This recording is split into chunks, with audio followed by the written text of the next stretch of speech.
begin with this. Apocalyptic scenes filling the skies of Tehran. Israel striking Iran's oil facilities, sending massive waves of fire through the streets as Operation Epic Fury rages on. And President Trump, he is touting the operation's historic success, saying more firepower is actually on the way. We've accomplished more in 1 week than anyone thought possible. We've wiped out their Navy, 44 ships. We've wiped out their Air Force, every plane. We've wiped out most of their missiles. You see, the missiles aren't coming much anymore. We've also hit their manufacturing areas where they make the missiles very hard. Their drone capacity is way down. And we've hurt them where it hurts. Israeli forces continue to dominate the airspace, revealing several Iranian F-14 fighter jets have been destroyed. For the latest on the ground, we go to Chief Foreign Correspondent Trey Yingst live in Tel Aviv. Good morning, Trey.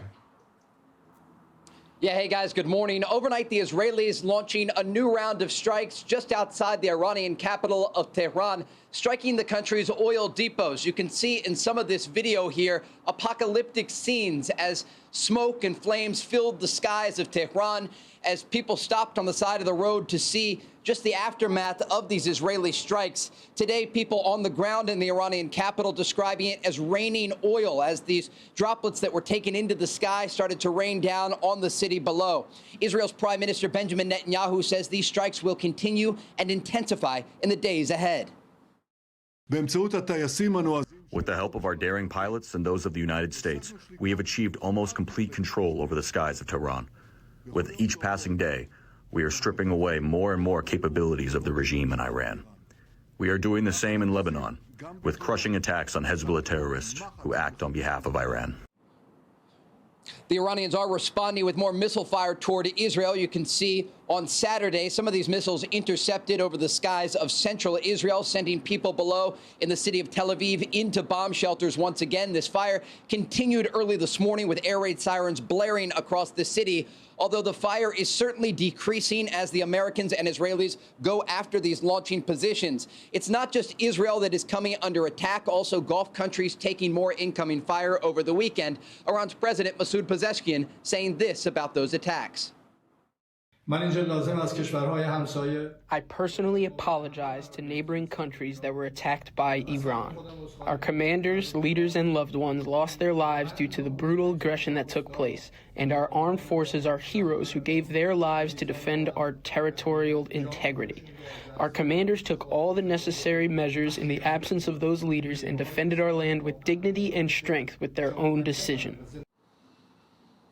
Now, he didn't mention that just after making those remarks, the Iranians continued their attacks against Gulf countries. There were ballistic missiles and drones fired toward Qatar, the UAE, and Kuwait. Guys?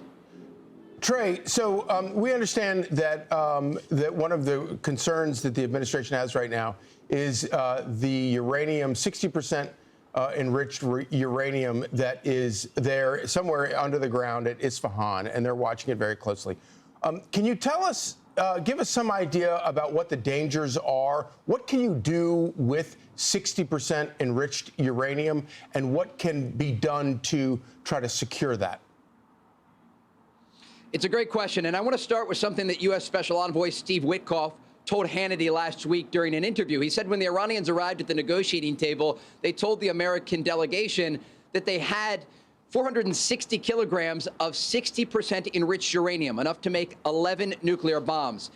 The way you enrich uranium is a process that as you get closer to weapons grade, the breakout time becomes much quicker. And so they were just a couple of weeks away from having weapons grade material that they could ultimately use in a nuclear weapon. And as we've seen, they have the ballistic missile capability. And if they could attach a nuclear warhead, that's when it becomes dangerous to the region. And that's what the United States and Israel wanted to stop. They didn't want Iran to get a nuclear weapon.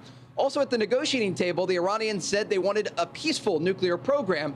And then the Americans offered them unlimited nuclear fuel forever. And they rejected this offer. And so the concern was that this enriched uranium could be used to create a nuclear bomb that could threaten U.S. forces or U.S. allies in the region. And at this point, the challenge for the Americans will be identifying where that enriched uranium is located and either destroying it or diluting it.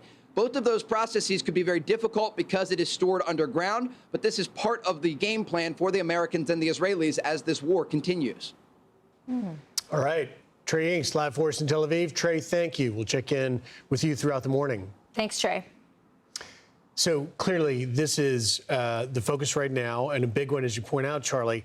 And it's hard not to remember the comparison to the Iraq War and what's happening in Iran, because remember, there was so much talk about weapons of mass destruction in Iraq. They were never found. That's obviously the history. This is a very different situation where we literally, as Trey's reporting, the Iranians are telling us that they have it, and they're not going to give it up.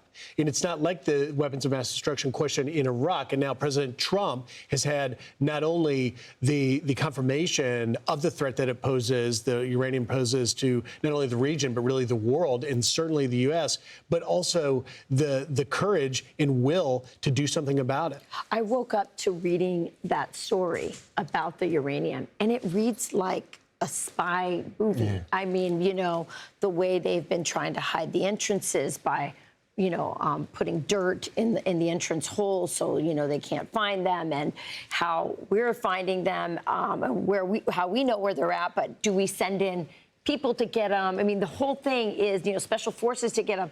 It is just an incredible story. Here's a quote about it. American intelligence agencies have determined that Iran or potentially another group could retrieve Iran's primary store of highly enriched uranium, even though it was entombed under the country's nuclear site at Isfahan by U.S. strikes last year. Officials familiar with the intelligence said that Iran can now get to the uranium through a very narrow access point.